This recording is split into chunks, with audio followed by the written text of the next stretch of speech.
விதர்ப்ப தேசத்து ராஜா சித்திரகுப்தனுக்கு பெரும் ஆசை எழுந்தது. அவனுக்கு இல்லாத செல்வமே இல்லை. குழந்தை செல்வத்தை கூட சமீபத்தில் பெற்றெடுத்தான். செக்கச் செவேர் என்று இருந்த அந்த குழந்தையை மன்மதனுக்கு ஈடாக கூறலாம். அழகின் திலகம் அந்த குழந்தை. என்னதான் பொன்னும் பொருளும் நாடும் நகரங்களும் இருந்தாலும் அவனுக்கு பக்கத்து நாடான குபேரபுரி மீது ஒரு கண். அவன் அமைச்சர்களை அழைத்தான். மந்திரி பிரதானிகளே, நாம் உலக நாட்டவர்களில் ஒப்பற்றவர்கள் என பெயர் பெற்றுள்ளோம். ஆனால் நம் பக்கத்து நாடான குபேரபுரியும் நம் அளவுக்கு செல்வத்தையும் சிறப்பையும் சம்பாதித்திருக்கிறார்கள். அந்த நாட்டை நம் வலிமையால் கை கொண்டால் நாம் மாபெரும் வல்லரசராகி விடுவோம். நம்மை அழிக்க யாராலும் இயலாது. அந்த நாட்டை கைப்பற்ற ஆலோசனை நடத்தி என்னிடம் சொல்லுங்கள் என்று கூறினான் அரசர். உடனே இதை கேட்ட அமைச்சர்கள் அதிர்ச்சி அடைந்தார்கள். அவர்கள் அரசனிடம், மன்னா, குபேரபுரி விதர்ப்ப நாட்டை விட சற்று கூடுதல் படைபலம் அங்கு இருக்கின்றது. அது மட்டுமின்றி அந்த நாட்டு அரசன் செண்பகராஜன் பெரும் வீரன், வம்புக்கு போகாதவன், மிகவும் நல்லவன். அவனிடம் வம்புக்கு போனால் விதர்ப்ப நாடு அவன் கைக்கு போனாலும் ஆச்சரியப்படுவதற்கு இல்லை. தேவையற்ற விவகாரம் எதற்காக என்றனர். சித்திரகுப்தன் கச்சித்தான். பயந்தாங்கொலிகளே, இதெல்லாம் நான் அறியாதவனா? எளியவனை வீழ்த்துவது எளிது, வலியவனுடன் மோத வேண்டும். அவனை வெற்றி கொண்டு செல்வத்துடன் பெரும் புகழையும் ஈட்ட வேண்டும். உங்களிடம் போய் ஆலோசனை கேட்டேனே, உடனே போருக்கு ஆயத்தம் செய்யுங்கள் என்றான் அரசன். மந்திரிகள் மிகவும் நடுங்கி போயினர். போர் மூண்டது. சித்திரகுப்தனின் பேராசை பெருநஷ்டமானது. அன்று பிரதோஷ நாள். சித்திரகுப்தன் பிரதோஷ விரதத்தை தவறாமல் இருப்பவன். போர் நடந்து கொண்டிருந்த போது வந்த பிரதோஷத்தன்று தன் விரதத்தை பாதியில் முடித்து கொண்டான். அதன் விளைவாக சிவனிந்தைக்கு ஆளானான். பிரதோஷ விரதத்தை கைவிட்டது பேராசை ஆகிய காரணங்களால் போரில் தோற்றான். அவனை கைது செய்ய செண்பகராஜன் ஆட்களை அனுப்பினான். நாடு இருந்த சித்திரகுப்தன் தன் கைக்குழந்தையான தர்மகுப்தனை மட்டும் காட்டில் போட்டுவிட்டு ராணியுடன் இறந்து போனான். அந்த குழந்தை காட்டில் அழுது கொண்டிருந்தது. அந்த சமயத்தில் அங்கு வந்தாள் ஒரு பிராமண பெண்மணி. அவள் தன் கைக்குழந்தையுடன் காட்டில் பசிக்கு ஏதாவது கிடைக்குமா என தேடிக்கொண்டிருந்தாள். அவளுக்கும் ஒரு கைக்குழந்தை இருந்தது. அந்த ஆண் குழந்தைக்கு சிவநேசன் என பெயர் சூட்டியிருந்தாள்.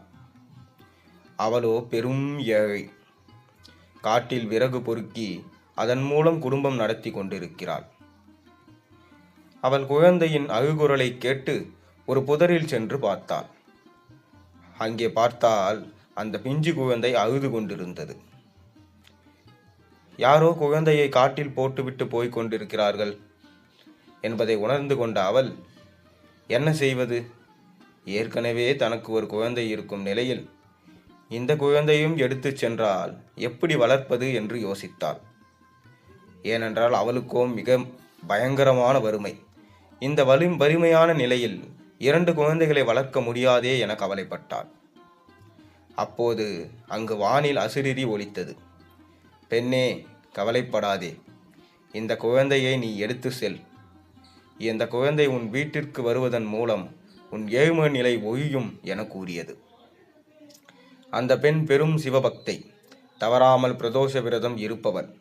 அவள் அசரீரியின் குரலை தெய்வ வாக்காக மதித்து தர்மகுப்தனை வீட்டிற்கு எடுத்துச் சென்றாள். 2 குழந்தைகளையும் மிகவும் சிரமப்பட்டு வளர்த்தாள். காலப்போக்கில் அவளுக்கு செல்வநிலை உயர்ந்தது. அவள் காட்டில் போய் விறகு வெட்டும் நிலைமை மாறி நாட்டிற்குள்ளேயே வேலை செய்து பிழைக்கும் அளவிற்கு உயர்ந்தாள். இன்னும் சில நாட்களில் பொருள் மேலும் சேரவே வேலைக்கு செல்வதை தவிர்த்து இருப்பதை கொண்டே வாழலாம் என்ற நிலைக்கு உயர்ந்தாள். தர்மகுப்தன் ஒருமுறை தான் கண்டெடுத்த பொற்குட புதையலையும் தன் தாயிடமே கொடுத்தான். அதன் பின் அவர்கள் பெரும் செல்வந்தர் ஆயினர். 2 குழந்தைகளையும் அந்த தாய் குருகுலத்தில் சேர்த்து சகல வித்தைகளையும் கற்க செய்தாள். காட்டில் கண்டெடுத்த தர்மகுப்தனை ஊரார் குழந்தை என ஒதுக்காமல் தன் மகன் போலவே பாதுகாத்து வளர்த்தாள். இருவரும் வாலிபராயினர். சிவநெறியில் அவர்கள் திளைத்து போயிருந்தனர். தர்மகுப்தன் ருத்ராட்சம் மற்றும் திருநீர் அணிந்து சிவன் கோயிலுக்கு சென்று வருவதை வழக்கமாக வைத்திருந்தான். ஒரு முறை கூட அவன் பிரதோஷ விரதம் இருக்க தவறியதில்லை. இதன் பலனாக அவனுக்கு தெய்வ பலம் உயர்ந்தது. அவனுக்கு 21 வயது ஆன சமயத்தில் அவன் தன் சகோதரனுடன் காட்டுப்பகுதிக்கு வேடிக்கை பார்ப்பதற்காக சென்றான். காட்டிற்குள் ஒரு சிவன் கோயில் இருந்தது. அங்கு சென்று வழிபட்டு விட்டு ஒரு பெரிய பாறையில் ஏறி காட்டின் இயற்கை அழகை ரசித்து கொண்டிருந்தான்.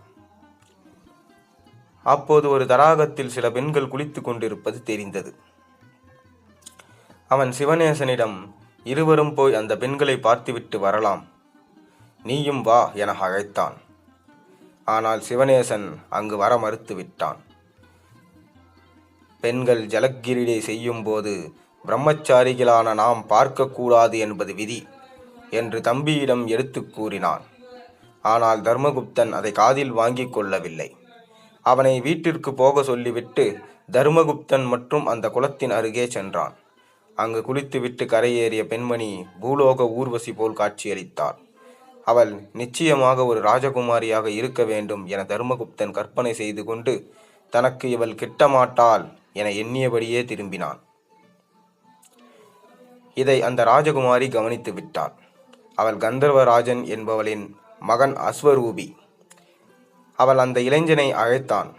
அவனுடைய அழகும் சிவப்பழம் போன்ற தோற்றமும் அவளை பெரிதும் கவர்ந்து விட்டது. தேவகுல பெண்மணியான அவள் மானிடனான தர்மகுப்தனை விரும்பத் தொடங்கினாள். தன் விருப்பத்தை அவனிடமும் தெரிவித்தாள். ஏழையான என்னால் தெய்வகுல பெண்மணியான உன்னை எப்படி திருமணம் செய்து கொள்ள முடியும்? பணமும் குலமும் நம் திருமணத்திற்கு இடையூறாக இருக்கும். எனவே நம் ஆசையை இத்துடன் விட்டுவிடுவதே நல்லது என்றான். ஆனால் ராஜகுமாரி அஸ்வரூபி இதை ஒப்புக்கொள்ளவில்லை. அவள் தன் தந்தையிடம் சென்று விருப்பத்தை தெரிவித்தாள். மானிடனை தெய்வ பெண்மணிகள் திருமணம் செய்து கொள்வது என்பது சாத்தியமில்லை என்பதை உணர்ந்த அரசன் மகள் மீது கொண்ட பாசத்தால் சிவபெருமானிடமே நேரில் சென்று அவருடைய அனுமதியை கேட்டான்.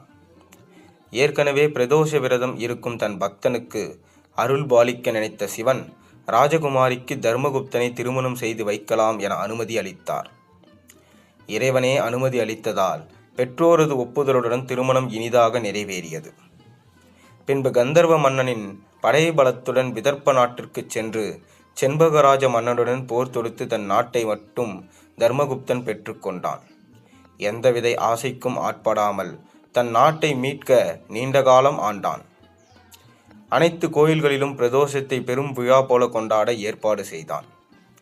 அதனால் நீங்களும் பேராசை அவா கொள்ளாதீர்கள். பேராசை பெரு நஷ்டத்தில் கொண்டுதான் முடியும். இருப்பதை கொண்டு மகிழ்ச்சியாக வாழ கற்றுக்கொள்ளுங்கள். அதுவே உங்களுக்கு அனைத்து செல்வத்தையும் கொண்டு வந்து சேர்க்கும். நன்றி, வணக்கம். மீண்டும் உங்களை ஒரு கதையில் சந்திக்கிறேன்.